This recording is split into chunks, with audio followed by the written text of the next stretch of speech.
эмнэлэгтэй төргийн шүүгдэж асуулахаар өргөдөл гаргаж энэ асуудал мөрдөн байцаалтын шалтгаантай явж байгаа юм а. Хуульч судлаач энэ хоёр дээрх асуудлыг хуулийн үндслэлгүй учраас шүүх миний талдаа гэсэн байр суурийг илэрхийлж байна. Уг асуудлыг манай сэтгэлж бат хишиг тодрууллаа. 2013 оны 12 сарын 19-ний өдөр бригадын генерал цагдаагийн хэмжээгээр бэлэгт гомдол гарсан юм байлаа.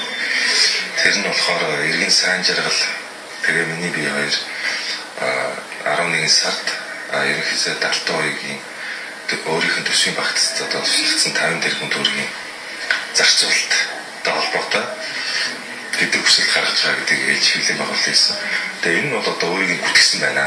Нэр тэр алдрын дээр нь одоо алдсан байна гэдэг үндслээр бол гүтгэх гэдэг зүйлээ ингээд эрүүгээр үүсгэж шалгаж өгөөч гэж гомдол гаргасан гэх. Тэрнийхэн дагуу цагдаагийн байгууллага бол бас эрүүгээр сайн жаргал энэ хоёр одоо нарын тухайд бол одоо эрүүгээр үүсгэж одоо үүсгэсэн тухай бол чиглэл мэдгэсэн. Тэгээ тийм асуудал байна. Хууль судлаач төрийн аль багшны холбооны тэргүүн их хоёр ерөнхий сайдын багцын 50 тэрбумын асуудлыг дэлгэж хэд хэдэн хууль зөрчсөн зарцуулалт тодорхойгүй гихчдэг шалтгааныг хэвлэлд дэлгэн тавьж байсныг үзэгч та санаж байгаа. Энэ асуудлын хүрээнд их хоёр өнгөрсөн оны 11-р сард ерөнхий сайд Алтан уугийг албатай тэмцэх гадар шахуулах хүсэлт гаргасан юм а. Тодорхойлбол ерөнхий сайдын багц болох 50 тэрбум төгрөгнөөс Бунгурдаа 9 цуврал ном бүтээх ажил нийтдээ 255 сая 600 мянган төгрөг, эхлэлний эзэд медиа хөтөлбөр хэрэгжүүлэхэд 293 сая 22 мянган төгрөг буюу нийтдээ 500 гаруй сая төгрөгийн зарцуулалт хууль бус байж болцсохгүй гэсэн асуудал засгийн газрын тэргүүн холбогдсон билээ.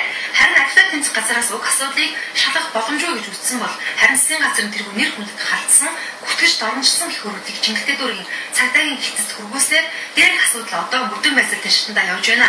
Гэхдээ энэ хоёрын зүгээс ерхий сайдын өрөөдлийг ямар ч хууль зүйн үндэслэхгүй гэж үцээр байгаагаа илэрхийлсээр байна. Учир нь 50 тэрбумын багцад зарцуулагдсан 40 гаруй хуудас материалыг шалгаж өгнө гэсэн хүсэлтийг албатай тэмцэх газарт хүргүүлснээс бус өөр бусад ерөнхий сайд руу дайрсан тогтолсон нэр хүндэт нь санаатай буюу хувийн шумаар хандсан улс төрсөн зүйл нийт зөвхөгдөг учраас шүүх шударгал бол асгүй албан тушаалтуудын таг үйлчлдэггүй ажилтггүй бол миний тал шийдвэр гарна гэсэн итгэлтэй байгаамаа. Тэр 40 хэдэн хуудас материал нь бүгдээрээ одоо бодтой одоо магттай худлаа биш. Үнэн их сурвалжууд гэдгийг ерөнхий сайд өөрөө ч хүлээн байгаа, хуулийн талын байгууллагууд хүлээн байгаа. Ийм зүйл дээр энэ гүтгэсэн байна гэж ярьж байгаа өөрөө логикгүй агуулгагүй. Одоо хуулийн дагуу би бол энэ угаасаа хэрэг биш, хэрэгсгүй болно би итгэлтэй байна.